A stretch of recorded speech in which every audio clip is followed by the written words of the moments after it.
Welcome to Breaking Down Bergman. I'm David Friend, and I'm here at the Swedish Film Institute in Stockholm, Sweden, where I spoke with Jannike Åhlund. She's the artistic director at Bergman Week, and we talked about the annual event and what it means to keeping the legacy of the famed director alive.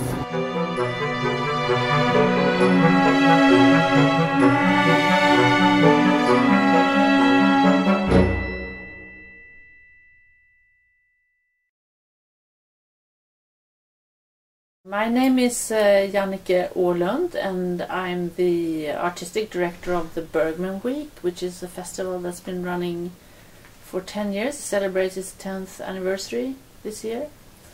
And I used to direct also the Bergman Center on Fora, which is a public space for with exhibits and stuff for people who are interested in Bergman. I'm a journalist, and I was an editor of a film magazine which was published here by the Swedish Film Institute. Now resting in peace. It was called Chaplin, and it was edited for I think 45 years or something.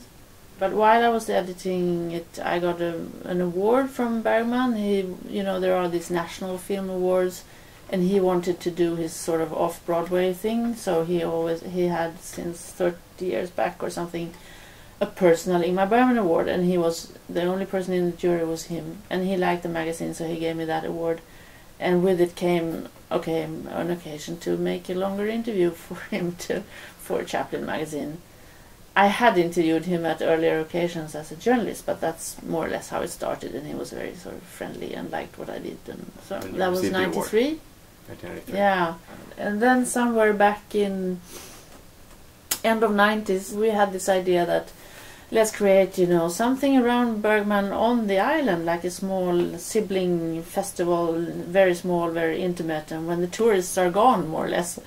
So I wrote this as an idea to Ingmar, and he said, like he usually would, he said, yeah, well that's a wonderful idea, but not as long as I'm alive. So okay, fine. So I ditched that, and then some years later there was a local boy made good, and he was from Fora, and he started something. There was an education for film workers, and so he asked Ingmar if they could do like a seminar for these film workers and maybe put a lecture on top of it from the local university on Gotland, which is a larger island. So he gave that his blessing, and they called it for a film week. So that was like sort of the embryo for the Bergman Week, because when this guy Arne Carlson, the collaborator, called me the second summer and said, do you have any ideas? I mean, we don't really know what to do here the second summer.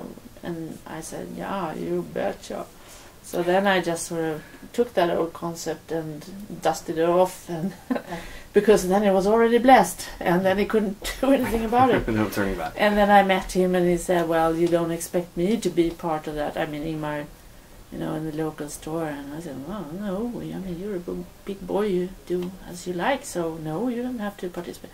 And then, of course, as the years went by, he grew older. He became, when the sort of lights went down around him, in a sense, he started coming to unofficially and unannounced, and took part in it. And if it was a bit weird, you had someone up there lecturing about Ingmar Bergman, he did that and he did that, and then he was sitting there in the audience and no, I did not, and no, that's not right, and so that was kind of fun. So he participated quite a bit, actually. The first year was just once, and the second year more, and then the third, which was the last when he was alive, he was practically there all the time. Did he ever speak to you about his changing feelings about the Bergman Week? Yeah. Because obviously you're saying he was there more often. Yeah, he did, actually, because from the beginning he was kind of not hostile, but it was like that fat finger in your face. Don't expect me to, you don't tell me what to do. No, I didn't. I never did. So Did he wave his finger like that? Yeah, he did. Yeah, don't expect me to. So, so then, and I never asked him because okay, fine. I mean, it wasn't. You know, the idea wasn't really that it was built on his participation. It was something else.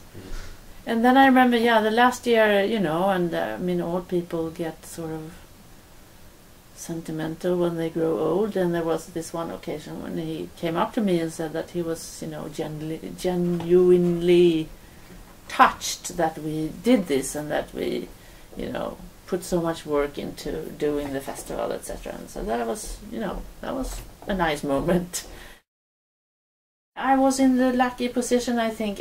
I think he also was surrounded with lots of people, as happens in all the cases when you get herostratically famous. You know, a lot of yes-sayers who were just like, you know, dumbstruck. I know he spoke about this at some point. You know, the people in that position, even in that position, like anyone in a professional context, needs you know, someone who questions or someone who has an idea of his own or something. I was never in any position towards him where I was dependent on him for anything. Never. So I always, I guess, said what I thought about things, and even about his films, and even those, I mean, remember, you know, even films I didn't like, I said I didn't like them and explained why, etc. So I guess he thought that was kind of fun. So there was always you know, a fun dialogue, and he was a very funny person to talk to because he had this sense of humor, and he was sarcastic, and he was, you know, vicious when he backstabbed people. Like he did like to gossip and and this is also one reason why I guess he kept this whole network of telephone contacts, because he liked to gossip and know what was going on in the theater world and film world, etc. So he sort of, you know, got the information from all these sources and without no problem, so he didn't have to move any place to be exactly on top of things and keep tabs on what was going on. You know, aside from the celebration of the director, is there something that you really aim to achieve from that, having that event once a year? Yeah, and I mean, I want to add that it's not just a celebration in the sense that, you know, we have erected this statue of Ingmar Bergman and we're all at the feet of this statue. Because we do, I mean, allow ourselves to be, you know, include critical perspectives too. So we don't, you know, necessarily have all to be loving Ingmar Bergman in every, you know, little corner of that great area where he was active. Yeah. So I mean, not everything is, I mean, most everything is related to Bergman one way or the other, but I mean, it's a sort of a widened scope. I mean, there will be authors here who have maybe some spark of inspiration from Ingmar Bergman, but then we'll talk mostly about their own books, etc. So, you know, I tend to look, of course, for directors who have gone public about, you know, something with Bergman and so. And this is the case with, I mean, Noah Baumbach, for example. If you look at his Margot at the Wedding, there are some scenes there which you think is copied from The Silence. It's almost parodic. Yeah. And also the story, in a sense, is a bit like The Silence. So he's spoken about that, his affinity for Bergman and how he appreciates his humor, and I like that because that's something, you know, for example, this is also examining Bergman in a new light, and maybe that new light will fade with time. Of course it will. But I mean, for example, The Silence, I mean, that's a funny film. Why would you say that? That is, because, I mean, it's not that he's being ironic or anything, but if you listen to the dialogue, there's a lot of humor in it. And there are a lot of scenes in The Silence that are very humorous, so in a sense, it's an overkill, all those parodies that have been made from The Silence, because it is a funny film in itself, and there is this subtle humor in you know, which is one aspect, I'm only saying, you know, that is seldom and rarely discussed, which we like to do, because it is precisely for that reason, because it, you know, seldom surfaces.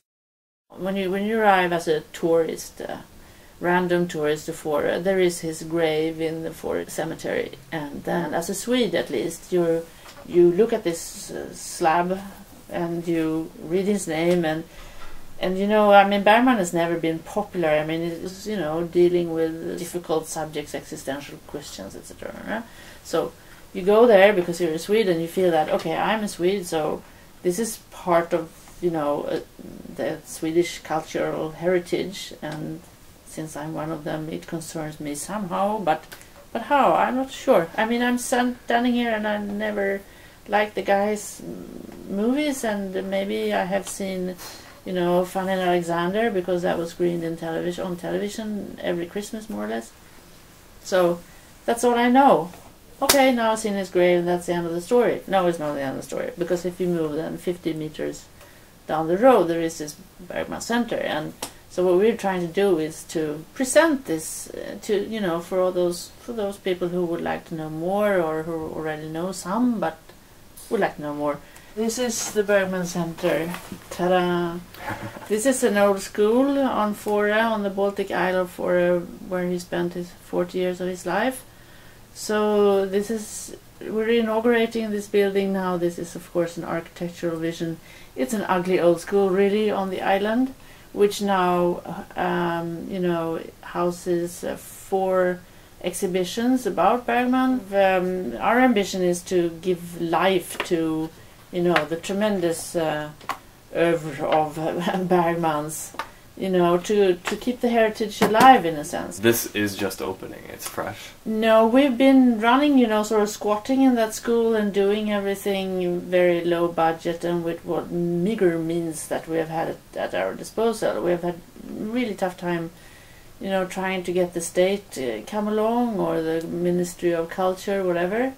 So there's no support from that end of things, which is to us very paradoxical, because take for instance next year the Swedish the National Bank, you know, they're issuing all new paper money and of course they have these, you know, famous Swedes on the paper money, so Bergman is on one of the paper money, so this is to us a very good but saddening picture of the official view, you know, that when we speak of him of Ingmar Bergman in very official and solemn terms, and we put him on the money, but do we want to contribute to something that really keeps his, you know,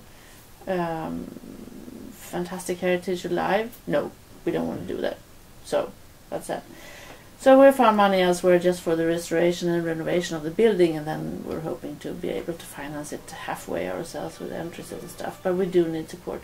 I think the essence of it all is like, we see this place as a platform for people who share Ingmar Bergman's passion for films, really. So you don't have to be, you know, a devout Bergman fan in that sense. It seems like because he had a very sort of childish, I mean, of course intellectual too, but an extremely childish enjoyment of movies, really.